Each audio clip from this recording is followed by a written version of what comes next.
Welcome to Movie to Beer, everybody. This is Dan bringing us in, and we have some old school happenings going on with a wonderful Wes Anderson film and some amazing friends and co-hosts to share the opportunity. It's true. I'm your host, Blake. I am your Jason Schwartzman expert. He played Gideon Graves in Scott Pilgrim vs. the World, which we also did in this podcast. Yes, we did a long time ago. This is Randall, and I am the alien expert. Aliens. The deconstructing alien. What is this movie about? What does this play about? What does this play about? Yeah, What a weird movie. It's a weird movie. I am Otto. I am the person who woke up while they... Wait. You can't wake up. You can't dream if you don't fall asleep. You can't wake up if you don't fall asleep. I woke up when I didn't fall asleep. There you go. Yeah. You're challenging the norms. Is that okay? Do you want to do that? Sure. Right on. So speaking of, we watched Fight Club. Oh, We introduced Otto to Fight Club. man. I can't wait till we watch that one. Yeah. It's a weird... Yeah. with the proper so critical good. thinking and Yeah. looking at... Don't identify with Tyler Durden, guys. Come on. That's not the point. Yeah. Anyway, Anyway, so we did watch a Wes Anderson film called... Asteroid City. Asteroid his City. latest one, I believe. Is Yeah. it? Yeah. Or Yeah. His new one's coming out He's next month. Well, yeah. next month. Ooh, I got to see that. Yeah, so it was really interesting, and it felt long. It felt like a play. It was done like a play. It had title cards. It had Act 1, Act 2, Act 3 with the scenes and everything. And I knew we were going to watch this, and I made a run over to Chill and Phil just before and picked out some beers based on the title and the can art. So we'll talk about those in a little bit, but there was a Golden Lager from Yovu and Mirror from Fair State Cooperative, and then a Great Notion Weirdness sour. I don't even know what to call it. It's a sour beer, but smoothie sour, I guess. It doesn't say on the can. That's the weird thing. It doesn't say what it is. Adjunct Crazed Abandon. Well, I mean, the beer is called Reform Madness, so it's Yeah. a reference to the... So this movie Fox. takes place supposedly in the 50s, and that's kind of when the Reefer Madness thing was happening. And I was like, oh, this matches really closely, but the beer itself, not so much to the movie because it's really sour and weird. But this is a weird movie too. You never know. For those that haven't seen Wes Anderson movies before or don't really have too much insight into them, he writes, produces, directs, pretty much does it all because he's got a very specific vision. Mm-hmm. And as noted while we were starting to watch the film today, Blake was saying, you can just tell a Wes Anderson film. Yeah, And- there's a great... I will always talk about this YouTube video anytime we talk about Wes Anderson. Some guy on YouTube made Wes Anderson's X-Men, which is... It looks like the Royal Tenenbaums. It has all the same trappings of like the way he frames, how they speak to each other, the way they all dress. It's all very twee Wes Anderson-y. It's so good. Just find Wes Anderson's X-Men. Every time it's so funny. Yeah. So, Otto, this was recommended by you. This is one of the last Wes Anderson films that you've seen then? Second to last. I have to watch yeah. Bottle Rocket then. We only have one more, and then we watched the entire canon. That's so wild that I haven't seen Bottle Rocket, but that's his first movie, isn't it? Yeah. That's wild. Saving his first one for last. Ooh. Saving the worst one for last. First one. First one. I haven't seen it, so I can't really be the judgment. I've heard it's good. I've heard good things. Yeah. So we've done a few other Wes Anderson films here on the podcast. We've watched a few really interesting ones, and I I think Royal Tenenbaums. Royal Tenenbaums, and we did the Sisu, We did do the Life Aquatic with CC. Life Aquatic, and I know that we all enjoy his movies. Mm-hmm. How does this compare to the others from a visual standpoint? I mean, it's right on par, but the pacing and the fact that this is actually introduced as a play and it's done like a play, it's framed like a play, it's literally a play. I mean, the framing device is them saying, here's all the setup for the play. This is a play happening, and they break a couple of times. But Otto had a really good visual comparison that you mentioned before we recorded. What would you say it looked like? Like a circus peanut? No. Like I said, we were talking about like movie theater snacks for this movie or something like that. Mm-hmm. And I was like, a good snack for this would be like a circus peanut. Yeah, because that's old school, and this is a very old school vibe. Like, it's all the current day famous actors and actresses and really well done staging and visuals. but it's meant to be. This is the 50s. I mean, this is like Apparently, not just visually, the Zippo thing where Augie holds out his Zippo letter for the gas station attendant to fill it up. According to the IMDb trivia, that was a thing. They used just the same gas. They just kind of top it off. They used the same stuff for a while. Wow. I mean, I know back in the day it was leaded gasoline. It wasn't unleaded as you get now. So it was very caustic and very dangerous. It would catch fire very easily. So somehow not surprising that they would do that with a lighter. That's fine. He's a war photographer. Yeah. He's been shot. Jason Schwartzman back at it. Mm-hmm. Yeah. So great. Yeah, a lot of the usuals. Schwartzman, Adrian Brody. Adrian Brody. There's just a lot of really famous people. I mean, well, what's Tom funny Hanks. is I went to Jeffrey Wright and thought he hasn't been in many, but he makes sense. He fits in this movie really well. This like speedy delivery staccato thing keeps repeating himself. Steve Carell fits really well, but I would have never thought he'd work in a Wes Anderson movie. He did a good job. Mm-hmm. I think he wore the same outfit in every scene. I don't think he ever changed outfits. He had the green visor on. A lot of people kept the same outfits. Yeah. When they were in like a quarantine, it just like a play. And they were supposed to be there a day. Yeah. But they were there for a week.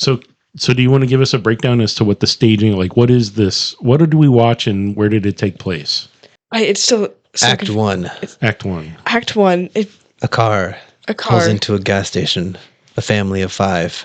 A man, a war photographer. Mm-hmm. With his son, children. Woodrow. Yes. His 3 young daughters who are witches and vampires and fairies. And have interesting names. They were my favorite characters, I think. Really? Cassiopeia. Cassiopeia. Andromeda. Yeah. They're all star names. Yeah. Yes. They were great.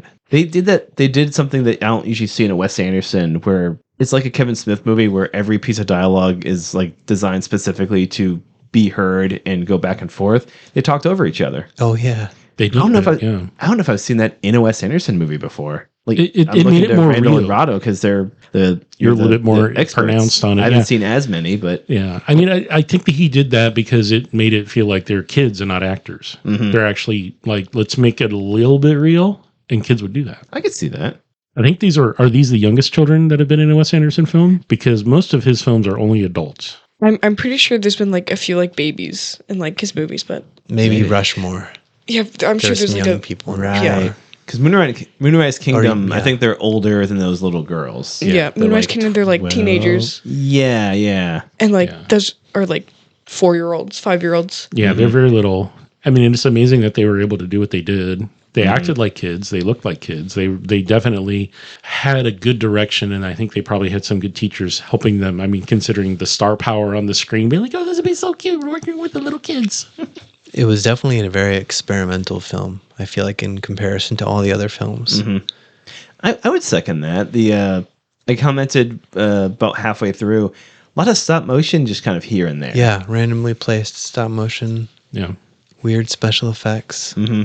yeah. It would the colors would color. be black and white, and then an instant thing of he also did a lot of split screen stuff, which is very, very typical of kind of the style that he does and the approach that he takes to some storytelling, where you have 2 actors on the phone and you have them on each end of the screen talking towards each other. I love Right. a split screen. It works really well. But again, there was like the family drama stuff happening in the film. Another movie about family. Yeah, drama. yeah. It's family drama. He loves family drama. Well, I guess it makes sense. we all can relate to it. Yeah, Yeah. I think Yeah. he grew up with an extra amount of it, so Yeah. he's just like, I'm gonna work it out. and there's nothing wrong with that. I mean, it's very approachable. I mean, we all can, as you say, relate to it. We Totally. all would. So, Otto, what character do you most closely relate to from this movie? I don't know. Who did you find the most interesting? Yeah, Which Maybe not character- relate, but just like who was really like capturing your attention on the screen? Maybe I don't know. Maybe One of the young scientists, maybe? no, definitely not. No? I cannot Yeah. relate to them in Can't the relate to them at all? slightest. Wow, all right, because that was one of my picks. Hey, Otto, you dare me? Dare me. I love that guy. I mean, actually, maybe him. I He don't know. had a really meaningful, like, little monologue, like a micro monologue halfway in the movie that really touched me. That's right. I think yeah. Remember that? I What was he like him. saying? He was like, his dad was like, "Why are you always asking people to dare you?" And then he was like, "I need to know if I exist." Yeah, It's pretty deep. Like in the grand scheme, like it's like In I the think grand- I yeah. actually do Yeah. relate to him Mm-hmm. because He's weird. I feel like we all We can all relate to him. because like we've all yeah. We're all weirdos. That's why we're all friends. I always say the unexamined life isn't worth living, and that means that's a philosophical saying from back in the Greco-Roman, philosophical old school, and that's experiencing life. Yeah. You don't have to experience everything, but you have to at least make an effort. You have to try, and that was also that I think out of all the lines, don't give up. I mean, when the scientist is telling the younger scientist, don't give up. Well, I really loved what she said about curiosity. Yeah. It's an asset. Your curiosity is an asset. Yeah, never let it go. I think I most identify with the vending machine that made the drinks. Or the one that sold plots of land. I loved those machines. The They real were so estate. good. The real estate machine for a roll of quarters. Yeah, why not? And they had like the standard ones, cigarettes, pop, like Classic. snacks, like the usual, and then plots of land and martinis. Why not? You haven't seen one of those around before? Not. I haven't been to Asteroid City. Really? I don't go to the Southwest that often. You're missing out. Yeah. I think we should clearly am. build one and put one in downtown Portland. It probably would do great, and then get destroyed. Put it in for a building for sale. Oh, Yeah. it's Carlton for sale. Well, he did explain it. He spent a sentence explaining what it actually meant when you bought the land. Yeah.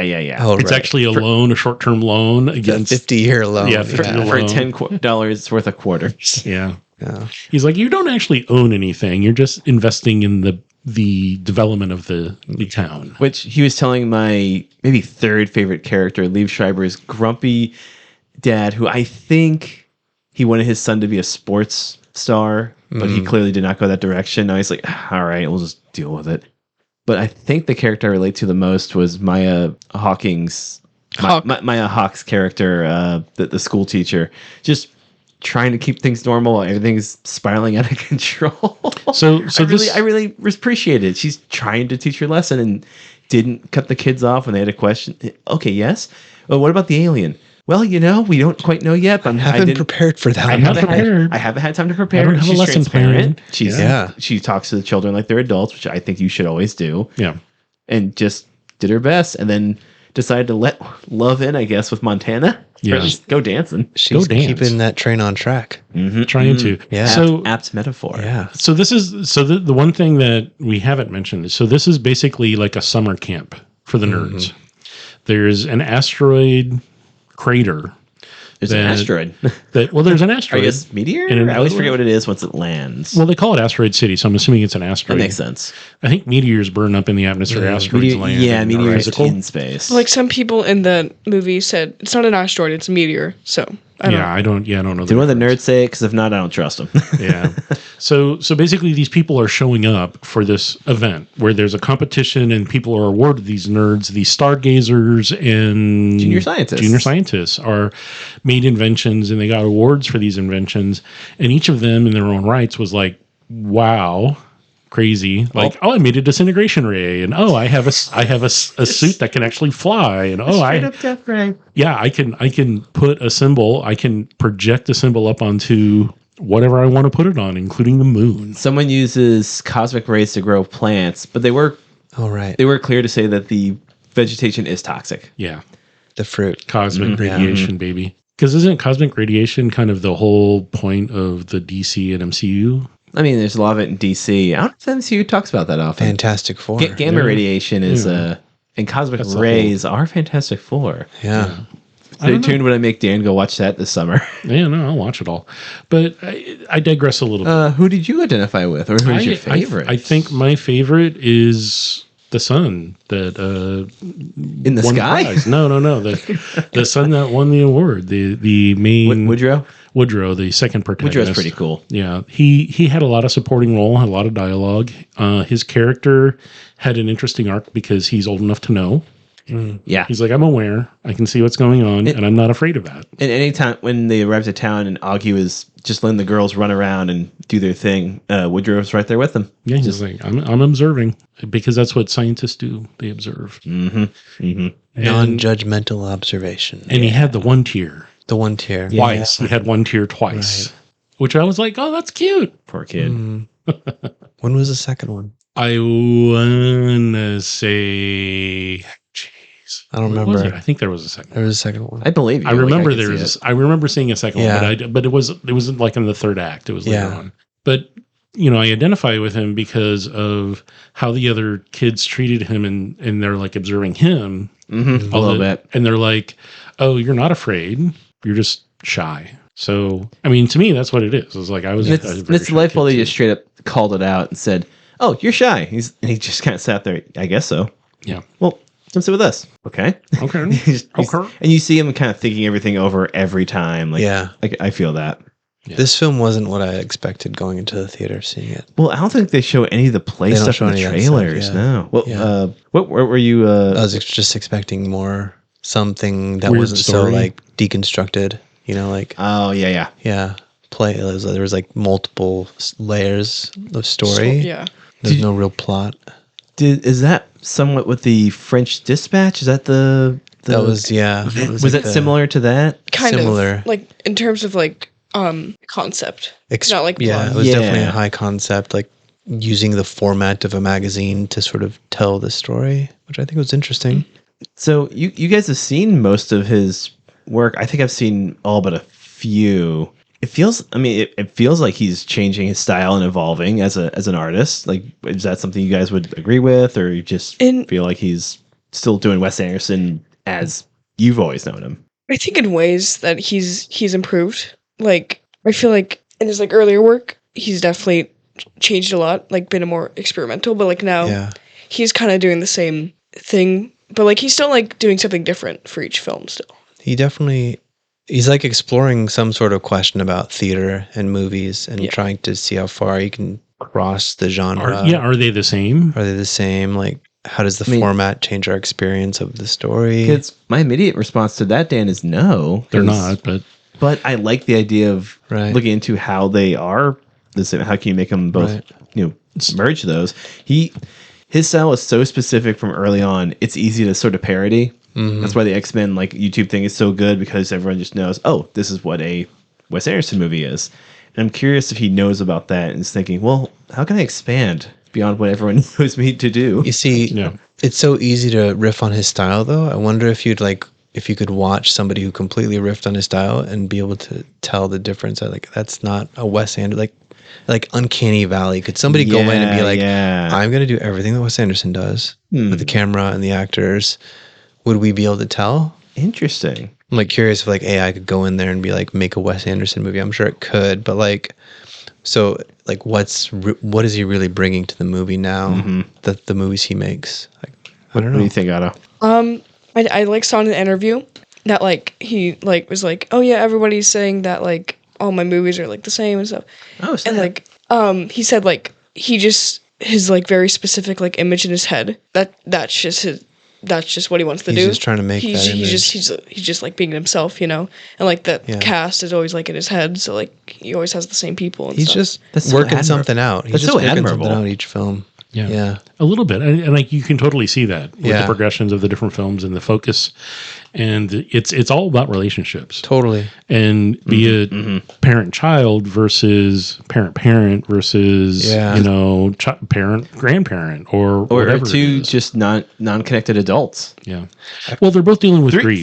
Three non-connected. Well, the three three other parents of the junior scientists who just keep having like foreground, middle ground, background, staged conversations about space and alien life and all this, while the guy who owns the hotel is just interrupting.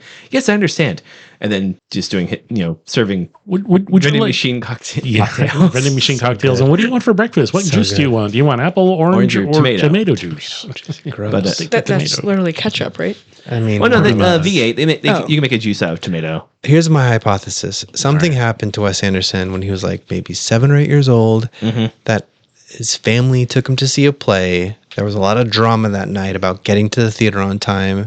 And this was like one of his first formative experiences of like seeing art and like how it totally transformed that night from family drama to something like really otherworldly. I don't know, but that's my hypothesis. Interesting. There's something he's working out from his childhood. And so he's like, I'm going to tell the same story about family drama and I'm going to use theater production techniques to try to see if I can somehow capture and deconstruct that moment. Well, So I don't know. the way he frames all of his shots does feel like a play. There's always a lot of space on either side of the characters, or it's always deliberate. Everything's deliberate. All the Very colors, calculated. the colors always are the same throughout. Like all through Royal Tenenbaums, it's all like kind of a muted gray. Here's a lot of like Yellow. It's all yellow, but not. But oh shoot, what And they say then about there's a the burnt what do you say about the orange sun? and, Like not soft or hot, but just steady or always there. Yeah. Like the way the Bryan Cranston described the sun, it felt like that's what they were going for. And he does tell family drama in every movie, but in various all over the place. He's been in New York. He's been to wherever Steve Zissou's stuff is on the coast. He's been to Fantastic Mr. Fox, the Isle of Dogs. Like everywhere is different. It still kind of tells a story that he's working out or just wants to dig into. What do you think the camera movement represents? Like the steady pans and the 90 degree or the 45 degree I always think it's supposed to be like a person's point of view, because it's just as if I'm looking at Randall and then over to Dan. And for the listeners, I'm turning how I feel like the camera moves. Does the camera have a personality? You think? Of course it does. In his film, Yeah? it very much Ooh, does. what a great it tells question. the story. Like It has its own narration plus a narrator in this one. Otto, you look stoked that you have. you got something to Yes, say I- about this? I think the camera has a personality because like in one shot it's just like very still, very like very smooth. Then it just goes like very shaky, like somebody's holding it. So I think it's just like depending on the scene. What scene Or, like- was that? Was that during the big like breakout celebration? It was getting kind of wonky, or that's just threw me because I'm not used to the actors moving as much in a Wes Anderson movie. Everyone got up and jumped. Yay! Dancing we gotta around. Go home. It Yeah. was the I think it was the like bomb like Oh yeah. testing. When The the two atom bombs. The first one he got a picture of, and the second one just happened, and they're all like, sort yeah, of whatever. the bookends for the story of the play. Kind of. They both happen Yeah. at the beginning and end. Yeah. So and there's also train rides, which is interesting. They show the inside of the train ride. They show a train going by multiple times during the height of the word got out there was an alien, and the train pulls up, and it's just the cars are full of people, and there's people standing on them holding signs, and it's a big circus. And we see a train in the real world when the actress who's playing Midge is leaving, and the understudy who would go on to play Woodrow shows up. Yeah. But then he's like running along the side the train on the play. It's more confusing than I remember it being. yeah. There's a lot of stuff happening in this movie. There's a lot going on. So I wonder how much theater that he's done or directed versus film, or did he that would be a good question, because it seems like I've never performed in a play myself, but I've seen a number of different big, I've seen productions in New York. I've seen productions in Portland. I've seen productions in Las Vegas. I've even seen them in Tillamook, Oregon. Small, and the staging and what you have, all the different levels of interaction with the characters. It's very tropey in some ways. It's like, everyone expects it to be like this, so this is how we're gonna make it. Yeah. To me, and that's not a bad thing, but that's right. There's a tradition to it. Yeah, like this is how it's done. Yeah. It's the only tradition I know about theater is you don't say you say the Scottish play, not Macbeth, because it's supposedly bad luck to say Macbeth or Hamlet. I don't know. I don't know enough about plays or Shakespeare. But there's been movies that are made to be like plays like this. This is a movie about a play, but also the movie being made about the play. Right. So it's like 4 levels of meta deep. Yeah. And then and I was going to ask, like, have you ever seen like the big Hamilton production where they literally just put up cameras? Oh, we never finished it. Where you can see, where you can actually just watch a theatrical production. Right.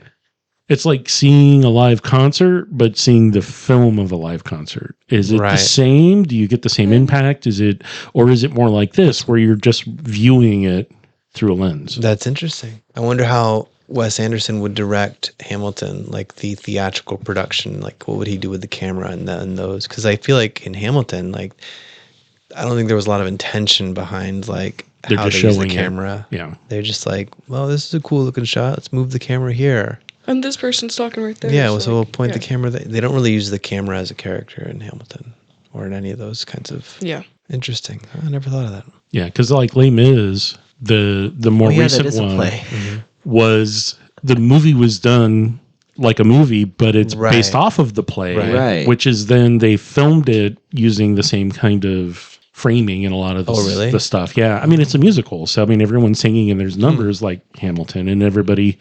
Yeah, I don't know. It just seems interesting to have this interesting mix of a film about a play being done as a film and the interaction and interplay, because they're breaking the fourth wall and fifth wall. They're all over the place. Well, I guess as far as this movie is a play, the lighting stays pretty consistent unless they specifically need a single Spotlight. spotlight. Yeah.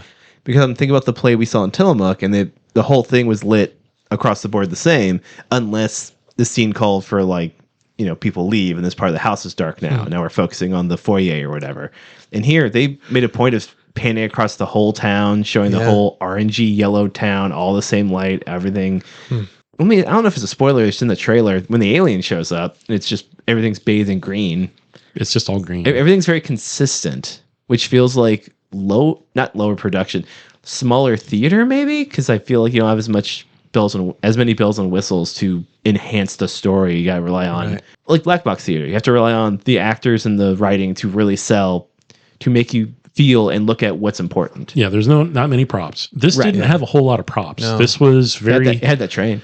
It had a train. It had and That asteroid. I was as we've always been told, if you can't see the roof, the ceiling, then it's done in a soundstage. Versus, that's my question: is was this all soundstage? Because you could see a backdrop. You could tell there was a backdrop. That characters walked through the backdrop to the other side, and then you're suddenly seeing them on the other side. I think it was a set because one of the trivia bits I saw was during breaks, Jason Schwartzman would go up to that unfinished road and just kind of hang out by himself, just to take a break. So that little unfinished road was there. That was physically there. Yes, your little plot of land is over by that cactus in between the dried riverbed. The dried riverbed, yeah. So for those of us who have seen a bunch of these, and Dan, you've seen a few. Oh yeah. Is this like top 3, lower 3, in the middle, firmly? For me, it's pretty high up. I'd put it up there with Fantastic Mr. Fox, and which is one of my favorite ones. Royal Tenenbaums will be my number 1, but I think it's pretty high up there for me. I think it's like middle of the row. It's like Middling. It's like it's not perfect, but it's not horrible. You know. It's fair. What would you? What else is in the middle? I made a list of all my. Oh, sorry. get the list out. You got to get the list out. I did. So Dan, play the list song. I know, right? Well, no. We're gonna get copyright struck. Yeah, I know. All right. Okay. Wait. What? Sorry. So let's Do your go list from, and check it let's go twice. from worst to greatest. Worst. And unless this is Otto's opinion, which is a very informed opinion, but don't yell at us if you don't agree with it. Yeah. Yell at me. So at number 10 is Isle of Dogs for his worst one. I love Isle. Okay, none of these movies are bad. It just happens to be. Okay. Just your personal It's preference. animated. Yep, I mean, I do want to see it. it's a great movie. It's so good. I love dogs. I love that one. Number 8 is The Life Aquatic. Wow. Also, I love that one. I think I would That actually. is kind of it's outside the usual vibe. I feel like It made Negronis so. famous. That's true. It did do that. I'm not going to look up if that's true or not. I think it's a bit more like traditional movie, other than yeah. like Wes Anderson. There's yeah, I still can some see Wes that. Anderson-ness in that movie. Oh, Willem Dafoe's in that. He's Yeah. sort of a regular now. Anyway.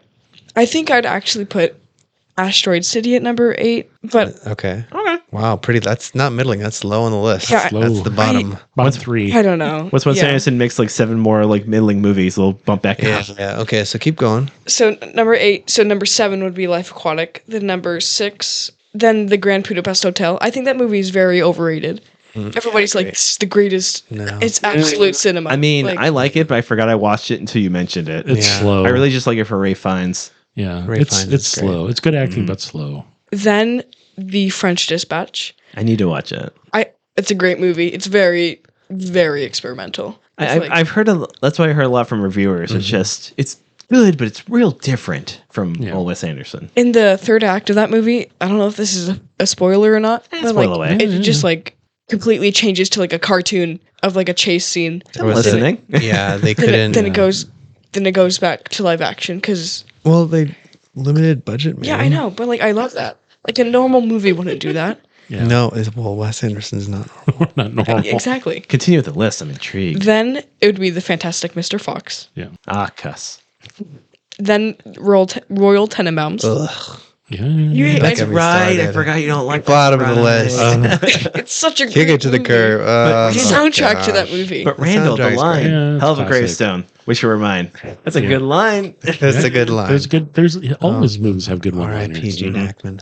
Then yeah. The Hackman. The heck. the top three. R.I.P. Okay, top three. Number Here we three go. would be Darjeeling Unlimited. Oh, so good. That movie is incredibly I watched that a year underrated. ago and I cried my eyes out. That Yeah, was it's really good. It's good. That is such a great movie. Oh my gosh. Underrated. I was great not. I was movie. not looking forward to watching it. But You I were was like- not, but it's a comfort movie for me. it's yeah, Nice. so good. Yeah. Number two would be Moonrise Kingdom. So good. I mean, who I need doesn't? to watch that again. It's so It's good. I mean, it's about kids. It's Yeah. Precocious. all about the kids. Number one's Rushmore. Yeah. Rushmore's such. Oh my gosh, I love Rushmore. The soundtrack to the movie. So good. I feel like every single character in that movie, I love. So good. I Another- I feel like it's somebody I know in real life. Another top tier line is nice nursing outfits. They're OR scrubs. Oh, are OR. they? Oh, are Bill they? Murray spits up his food. I couldn't find a reason why, but Asteroid City does not have the one Bill Murray. And all I found in the trivia is that's the first movie of Anderson's that doesn't have him. Actually, second movie because Bottle Rocket, he was not in it. That was his first. What's the term for that? The initial Premiere. premiere. That sounds right. Debut. His Debut. film. I could see it being a scheduling thing. I could see it being Bill was under the weather. Apparently, this movie is inspired by COVID. So That wow. makes a lot of sense, actually. Right? That makes Yeah. so much sense. yeah, because they were in quarantine. They were in quarantine. And it's just out in the middle of nowhere. It's weird. Everyone's kind of just away from each The other. alien was pretty harmless. Yeah. Nobody really died. Yeah. Although, I mean, but really, for the I mean, there COVID. were ashes in a Tupperware bowl, yeah. but you know, yeah. it is what it is. don't dig it up. You'll have to be a sacrifice. I know. Spoilers. So yeah. So my question Get him, is Otto. for those I don't know, Otto, you may not have a frame of reference for this, but there were some of us old enough at this table to understand the 1950 when you say and have a reference to 1950s Cold War era. The way those military people were presented, the way that their attitudes were, how things were done was like what you see in old films. I'm thinking, you know, there's some really good I want to movies say from that era. Day the Earth Stood Still. Would that be a prime example? That's Oh, the first yeah. thing that came to my Yeah. mind. I'm thinking, you know, How to Love the Atomic Bomb and, you know, Oh yeah, Dr. Strangelove. Strangelove. Yeah, totally. So it's like you have this attitude, you have this presentation about, you know, there's an era of time and everyone acted a certain way and had some certain perspectives and it was all vending machines. That's the era of vending machines. That's when they were kind of invented. Oh, yeah, the when they first came out. automats. And that's why there's so many different ones. And that's kind of funny and kitschy, but it's like, no, that's really, they had everything in a vending machine because they thought it was, you know, the microwave just came out and all this and that. And the diner that Is had that why Fallout's 8 so seats. big on vending machines? That, Yes. I mean, they're all busted because Fallout's an apocalypse, but that's Yeah. so funny. Yeah. So I mean, that's it. I really think it's done very successfully in the little bits and pieces that are dropped in to the visualization, not necessarily the full on storytelling. I mean, this could have happened in any era because it's like a different universe. It's like he's telling a story, it's happening, and he's just picking and choosing from reality. He hasn't ever said it because he's not that kind of director or writer or creator, but there really is like a Wes Anderson universe. Like Kevin Smith has the View Askew-verse. Tarantino-verse is absolutely, that's broken up into some of the movies are that world. Some of the movies are movies within that world. Yeah. Right. And then Anderson just never, I don't think he's ever said it, but he's just, it's clearly, it's a separate world from where we live. Because it's not real. It's a lot of it has, there's a lot of Yeah. Okay, hold on. My mind is blown. I'm freaking out right now. It's a mirror universe. My nose starts bleeding. You're just like, all right, well, But like, Starts crying. yeah. But anyway, one tier. but like it has like, you know, New York and boats and all this usual stuff, but then it's just There's little, aliens. there's little differences that just make us stand. More people smoke in a cool, casual way, but it doesn't look cool. It does, But it's still not. It's feels- just part of the scene. No, it's. I'm gonna have to watch all these movies in a row and just write a thesis on it. yeah. Do it. So Don't tell me what to do. thoughts Oh, sorry. on Sounds so sounds good. They were Right. eating waffles and flapjacks. What's that? We didn't see them eating anything other than waffles and flapjacks in the diner. So we don't really have a frame of reference on you would think the kids have been the one kid when he said his prayers and he said what he had 3 boxes of Cracker Jacks and he got his blah blah blah blah blah blah blah from it, and it's like when I was a kid I would do that too. They come in a 4-pack and you'd eat them all. Right. Because there's not that much in it. The diner had a huge menu. It did. Yeah. Which was kind of surprising. It was like the stars in space. Yeah. Where are they getting that food from? Middle of nowhere. Well, it's on a train. Oh yeah, it's on the train track. It's on the train. It's a train stop. So you got everything from the train with avocados. No, guys, they get it from backstage because it's a play. Right. That's right. Craft services. Right. Dang. Well, I feel so foolish. I'll have to leave. Bye, guys. Thank you for informing us. Well, no, it's true. I mean, when you think about, is this a movie about a play or about a movie being a play, about writing of the play, about, and that's the whole thing the core narrative is about the writer. And you have Bryan Cranston, who is the narrator, telling the story about the person writing the play and how it's staged and how he comes up with those scenes. And, and then you suddenly have the reality of, we're actually, I'm going to go catch it. So he says this, the director says, hey, to the main actor, I'm going to go catch the actor's like, hey, I need to go catch a breath of fresh air and smoke my pipe outside, which isn't catching a breath of fresh air. Yeah. There's a theater across the alley. They have that line of, I'm getting fresh air. It won't be. It won't be because you're in a big city and it's all, And I really thought that was interesting that they had the cut scene, the outside of here's 2 actors just talking to each other about the scene they did film, but it didn't happen. Which, if we'd seen in the movie, we would have more of an attachment because she would have been the wife, right? That we keep hearing about, played by Margot Robbie. Which I was like, why does this person's voice sound familiar? And then oh my gosh! And then extreme close up, I saw the face. Oh my god, it's Margot Robbie. Yeah. Not only was the scene cut from the play, but it was outside of the theater where they reenacted that play. Oh, that's interesting. Yeah, she read the lines to him. She basically said, "I remember it all. This is what happened," and blah blah blah blah blah. And it was like, and he was like, "Yeah." Which feels like commentary that she's in some like fancy British play. Probably is a commentary on how good she is. That character is as an actor. Yeah, like just as a stage actor, if her memory's that good, pretty good. You gotta have a good memory. Yeah, oh boy, yeah, sure. It's not easy. Imagine. I mean, we have friends that have acted. We have a good friend who has been on a couple of episodes of this podcast, and he is always. I asked him. I said, "How the hell do you memorize that many lines?" And he's like, it's not easy. You're telling a story in your head. Wow. That's really all it is. You can remember the story. It's just remembering when to deliver and how it's supposed to be delivered is the harder part than actually just memorizing. Because memorizing, I mean, that's a trick. There's tricks you can do to it. Oh yeah. But the last time we saw him perform out in Tillamook, it was like an hour and a half of him dialoguing almost the whole time. It was Who's Afraid of Engineer Wolf, and it was just dialogue constant. He could have made it up. I wouldn't have known. And that's the thing. I told him that. I was like, and the thing is, he was so mad when we hung out with him after. He's like, well, these other the other people in the play, like some of them forgot their lines and they were improvising. Just like, improvise. You get 90%. Which is obnoxious because he's taken the effort to be really serious. And he's a hard worker. That's just what he's going to do. Yeah. So I can imagine how these lines. And so I was going to ask, every Wes Anderson film has zingers. There's always a one-liner. There's always, I'm either going to start or I'm going to end with something memorable, a phrase, a sentence or something. And out of this, I was trying to write some down because I was like, there's some really good, thoughtfulness put into the dialogue. Do you have any insights on that, Otto? Was there anything memorable on the dialogue here that you can... I mean, because I couldn't remember them. Like, they were going by pretty fast. And I was like, I want to write this down on my phone. And it was gone. I get then there's like so much like Again, I just like those little girls when they responded. The old lady was asking, "Oh, what are you guys, princesses?" And they're like, "No, I'm a vampire. I'm a mermaid. I'm a witch." What'd the third one say? "I'm a fairy." Yeah, she had wings. She had wings. I don't know. Maybe the kid was like doing which one? The like praying. Like I ate like 3 Cracker Jacks. Oh my god! The kid was the kid praying about the 3 Cracker Jack boxes. Prize, giving grace. What? And when he points on, and when we jumped on the bus, we saw an exploded coyote, and his teacher opens her eyes like, "Okay, I gotta watch this kid." Yeah. No, the something ran over a coyote next to us on the road, and it just flattened it, and it was cool. And the teacher opens her eyes. Ah, boy. I don't remember any exact lines, but Montana just giving that Montana whole was great. Solid. So good. expectorating.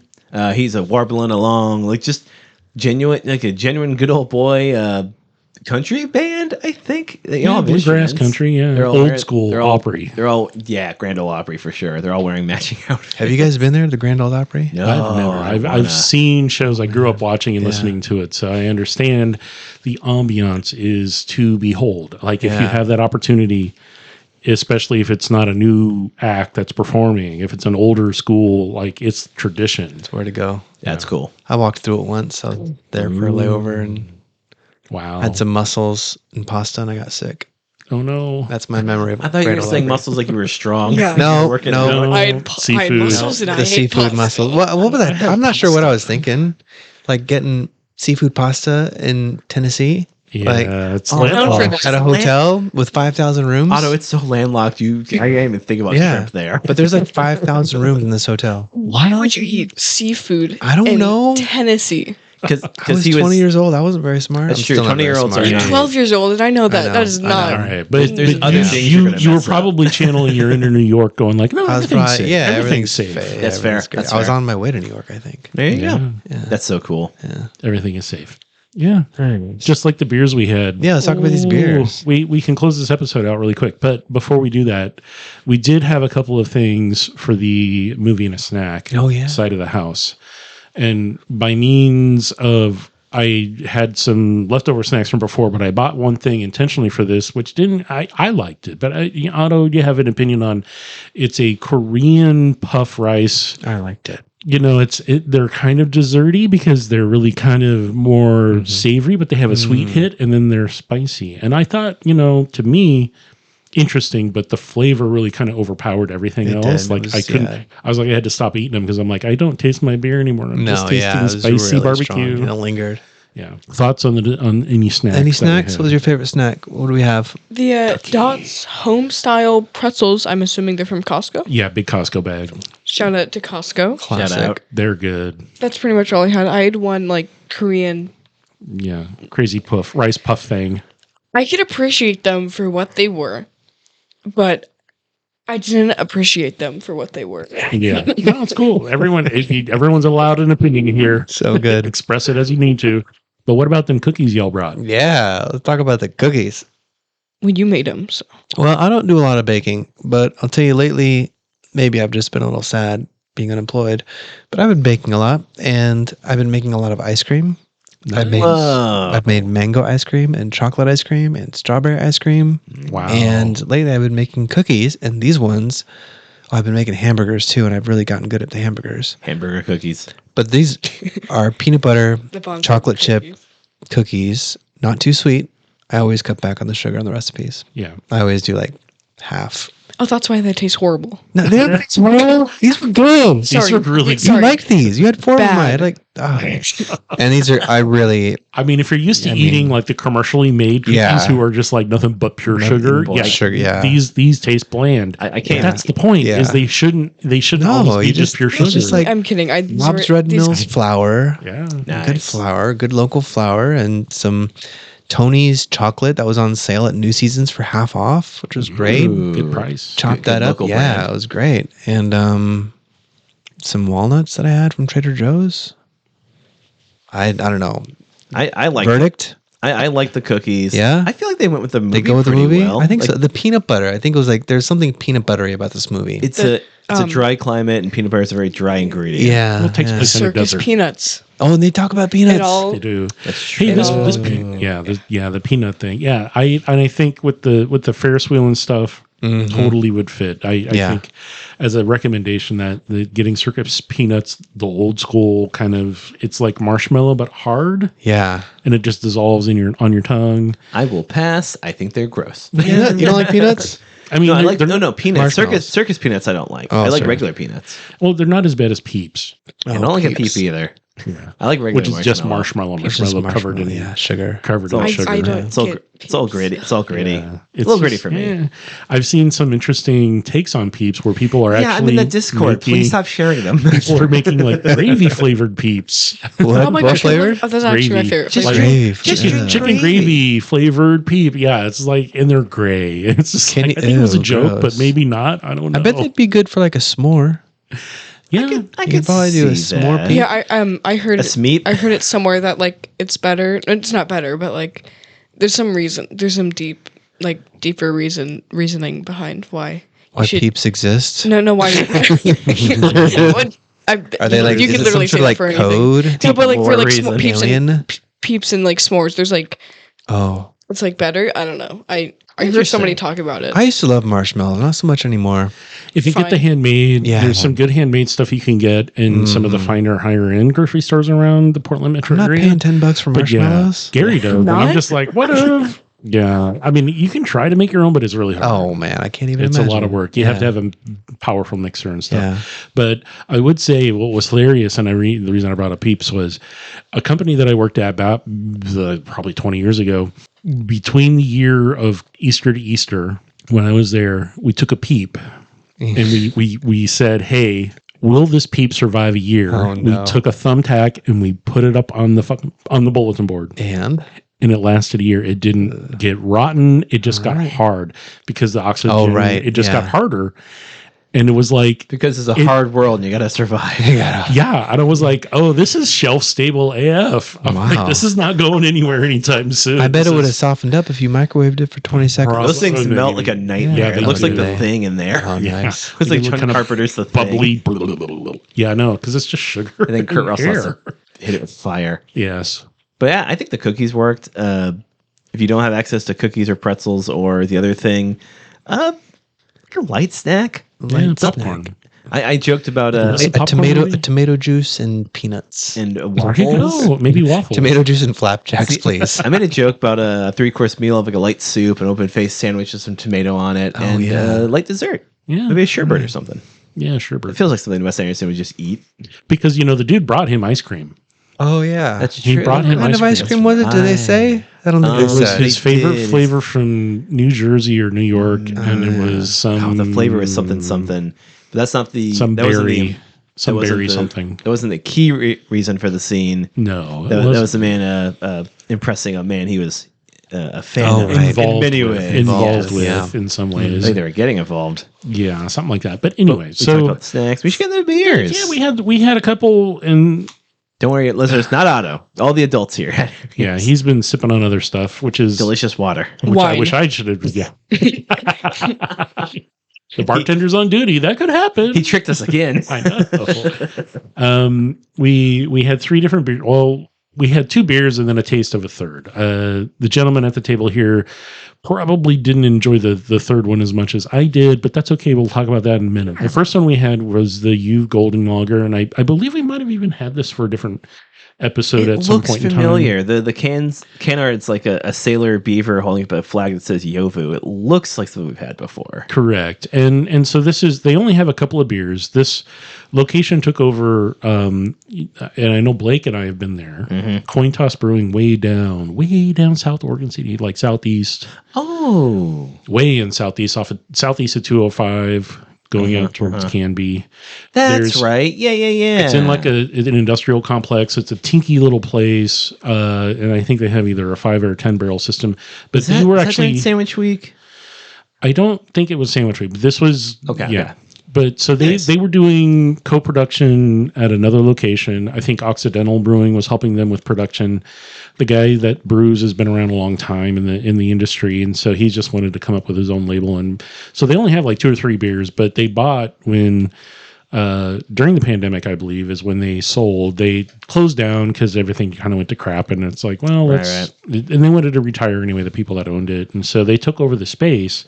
I don't know if it's a tap room, but it is a really, really nice, generous, and so it's a golden lager.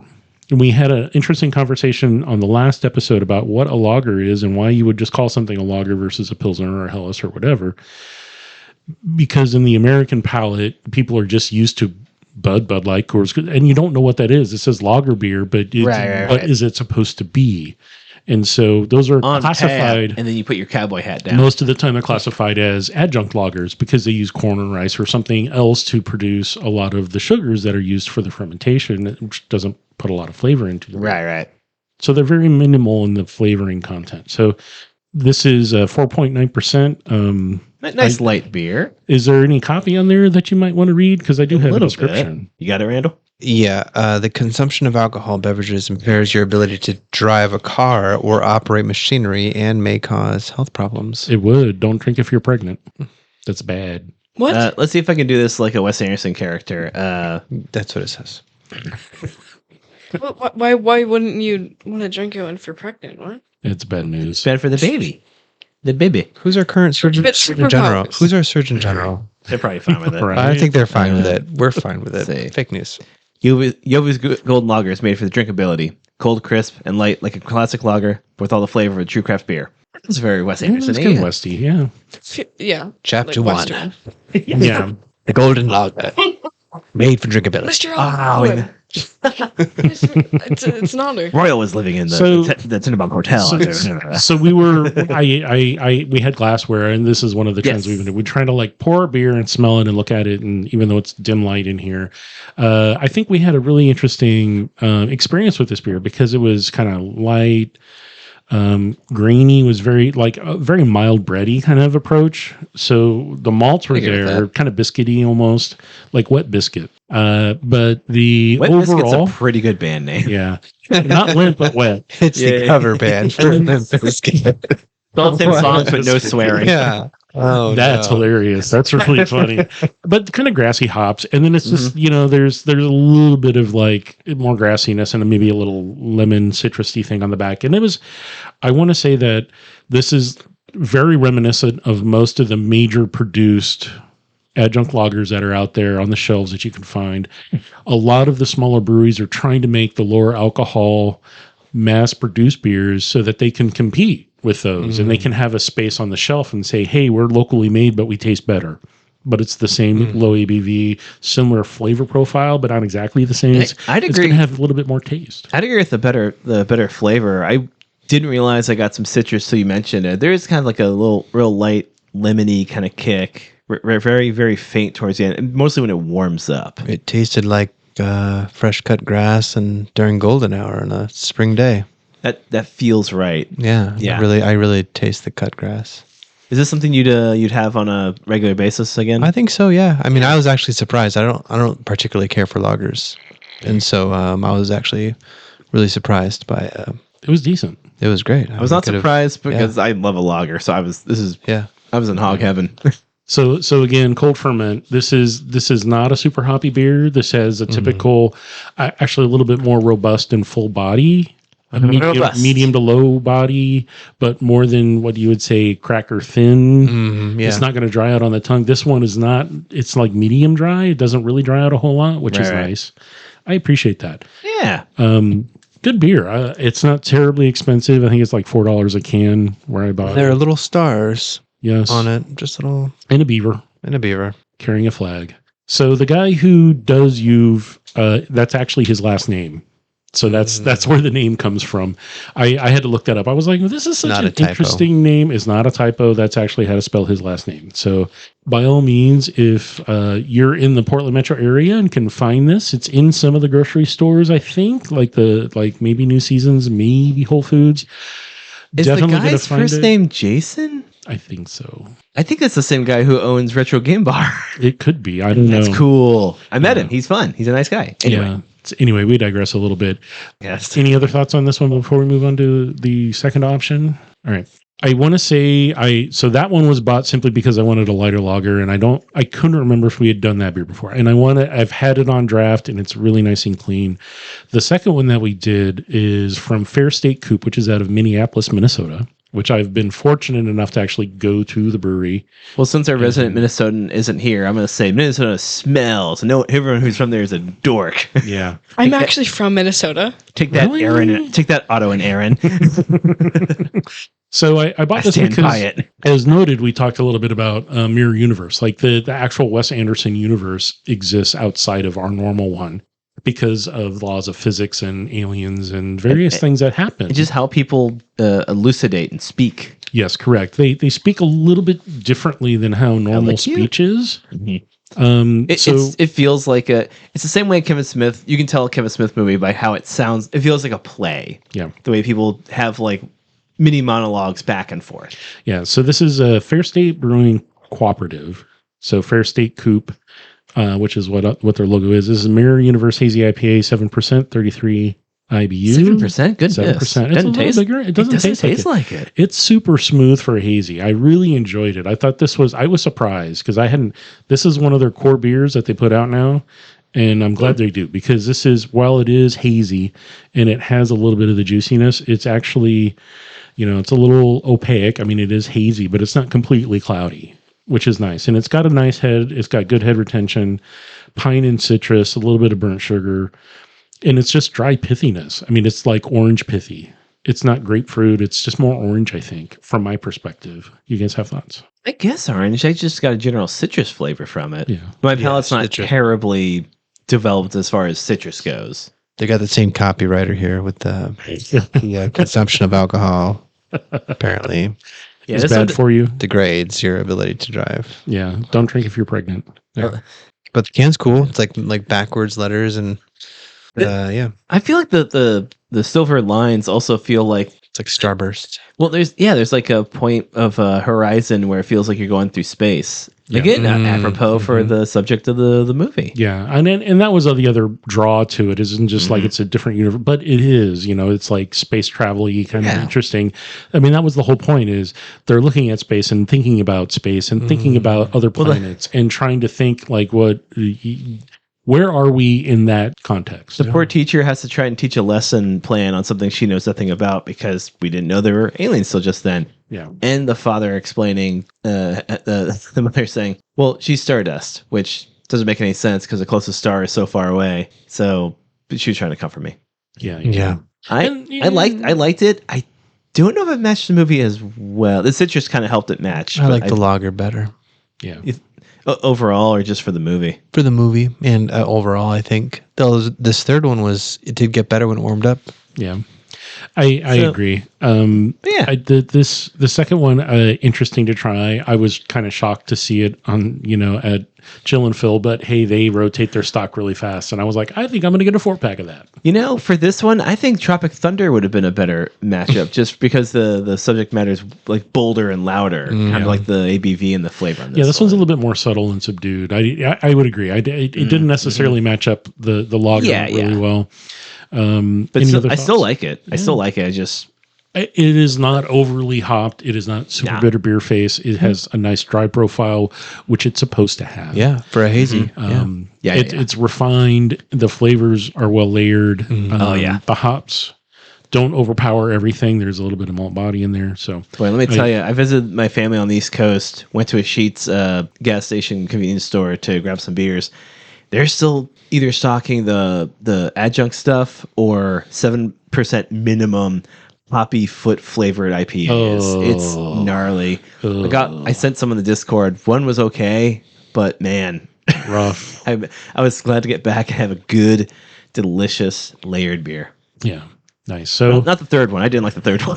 So we're gonna talk briefly. Yeah. Okay. So too many layers. There's a third act to this movie, and I was like, hey, we're gonna bust out this other crazy. And there is some marketing copy on this one. So this is from Great Notion Brewing. They have been making smoothie beers for a long time. They've made beers that have weird adjunct flavors and stuff to it. This one has everything from the fruit stand literally thrown into it. And I don't know what the base beer style is, but I think it's an ale. It could be a Gosa, but I'm not sure because it just tastes like tart fruit. Yeah, it just says tart smoothie ale with strawberry, blueberry, blackberry, raspberry, and natural and artificial flavors. 6.3 alcohol. Mangosteen and marshmallow are in there too. Keep cold or re-fermentation may occur. Re-fermentation. Yeah, so it's Refirm Madness, which is a play on the classic. Is it like just a short film? Yeah, it's a on PSA. on the horrors of weed, Smoking marijuana. the reefer. I Have you think ever the seen can's that? great. It's got stuff that Have says. you ever I think seen the Reefer Madness? You should. It's on the plaque. It's really good. It's interesting. Seen what? It's an old. Reefer Madness. It's a black and white PSA. I think the marketing copy here is what is on with is a take on the poster. Yep. Which is really. We'll take a picture for the Instagram because it's really the font and the send up of the classic poster vibes that really sell this. But it says the sweet quote unquote fruit that makes beer thicker! Big exclamation point. ISOs cry for it. Proxies die for it. It would have been good in the desert. Yeah. Something you drink in the desert. Dry. I could see. Yeah, okay. I can see just like fruity, just sort of, bringing some flavor to the desert. Rolling out of a vending machine. Yeah. Rolling shook out of up. it. Yeah. A little shook up. Great. Well, you need to shake it up because it's just nothing but fruit puree. right. That's I true, I yeah. did shake it a little bit before I popped the There one you open. go. And Nicely done. I was Yeah. like, oh yeah, that's it. And it did. I would totally agree. It changed flavors. Yeah. The sharpness got a little more rounded as it warmed up a little bit, and you could actually taste the thing. It was still dry. It was still sour and tart, but not as offensive. Yeah. So super cold, no. Let it warm up a little bit, get a little bit more tepid room temp, and I think it works. I bought it simply because of the can art. I had no expectation It's that fair. it was going to be It's drinkable. very cool can art. Because Great Notion can do some crazy stuff, and sometimes they're not so good. Which feels like a Wes Anderson movie when he gets a little more experimental. He's like, I know my style. I'm going to stretch my wings a little bit, stretch my, push the boundaries, and it either works or it doesn't. That beer was a Royal Tenenbaum. Was it? Oh no! Tastes like Zizou. It's like Caesar. Yeah. All right. So, any final thoughts on the film? I mean, I do definitely want to thank Randall and Otto for coming and hanging out again. It's been a long time. We need to do this more often again. Yeah. And interesting selection, though. I mean, Wes Anderson films, we've done a couple of them now. What's next? What do you want to see us do? Yeah. next? What do we watch next? Maybe or like directors or Well, anybody. Like, what are your thoughts? Like, what do you want to see next? Like, what would interest you in chatting? I don't know. Maybe a Quentin Tarantino movie, A Tarantino movie. Maybe. Okay. Maybe. Yeah. a Hitchcock maybe. Hitchcock movie could be fun. I The want to watch. Birds. Huh? The Birds. The Birds is crazy. I mean, Hitchcock. saw that in high school. Hitchcock would be a cool call. I don't think we've done a Yeah. Hitchcock movie yet. I don't think we have. Oh, We've done man, one there you go. Tarantino Yeah. because we saw Once Upon a Time in Hollywood. Oh, I remember that in theater. Mm-hmm. Maybe The Godfather. Oh, Wow. yeah. That's Godfather a- could be good. That's a big That's one. a commitment. That's John like a meal. Yeah. We got to get a Yeah. meal for that one. Hey, Dan, I think that's a two-parter episode. Movie and a snack. Movie and and a beer, meal. And another snack. A bottle of Movie and a wine, Movie and a cannoli. Yeah. Maybe- And a dessert. Yeah. 2001: A Space Odyssey. Oh, I'd love to see Kubrick. that. Kubrick stuff. Yeah. No, I love that. It's like, especially if you're not stoned or drunk when you're watching it, you're like, I don't understand why is this Yeah. all visual? Yeah. What's your there's a space, certain baby? amount of that when I was growing up, it's like watching Pink Floyd's The Wall. Right. You're like, Yeah. no, I've watched it. Got home from work and it was on TV and I watched it and I was like, oh, I don't understand this. I did that. I did that with The Godfather. I watched it too early before I could really understand cinema. I thought I don't get the appeal. This is just a bunch of Italian guys talking. Like mumbling. Yeah. We watched it later and thought, oh my god, Pretty good. this is incredible. Pretty good. Yeah. Although Goodfellas is still, as Yeah. far as mafia movies. Yeah, Yeah, and really it's so well parodied on Animaniacs. Oh, so the Good good. Feathers. It is. So good. All right. Well, check this movie out if you haven't seen it. It's on all the streaming services. Thumbs up from everyone. All Yeah. right. Yeah, good film. Totally What to watchable. watch? It's A little watchable. lower on Otto's list. Maybe but like a still 3. watch. Maybe like a 3 in terms of like 5 stars. Yeah. 3 stars. That's Yeah, great. it's I give Three it. star. I give it 4. Nice average of 3.5. Middle of Yeah. the road. All right. It's fine. Find something to munch on, be it pretzels or whatever. Get yourself some lager. I think a lager would just definitely go. French with onion soup. this, or maybe even like a Onion saison. soup and a lager. There you go. Oh no! Something light and something hot. I Yeah. just offended myself. No, I think it'd be good. You never know. All right. Well, thanks for hanging out and listening, everybody. And as always, the opinions expressed during the taping this recording are those of the host. We've been sipping water along the way because if you don't, Mm-hmm. Well, to be frank, if you don't hydrate, you're going to dehydrate. yeah, it's not going to end well. You gotta get some alien skin. We didn't really talk about the alien, but Played by Jeff Goldblum. Yeah, I know. You will become Jeff Goldblum if you don't drink water. Oh well, now I'm never going to drink water again. Yes. He's great. The fly. The fly. Yes. Ew. Remember, kids, dehydration leads to you becoming a Cronenberg monster. Oh no. All right. Oh, this is Blake saying bye. I'm not used to being in the seat. And Strandal's gonna go home and bake some more cookies. I'm Otto, and there was an Otto in the Grand Budapest Hotel. Well, There was It all comes full circle. We're here again. Ray Fiennes swears in that movie a lot. It was, yeah. All right. Well, thanks for listening and hanging out, everybody. always at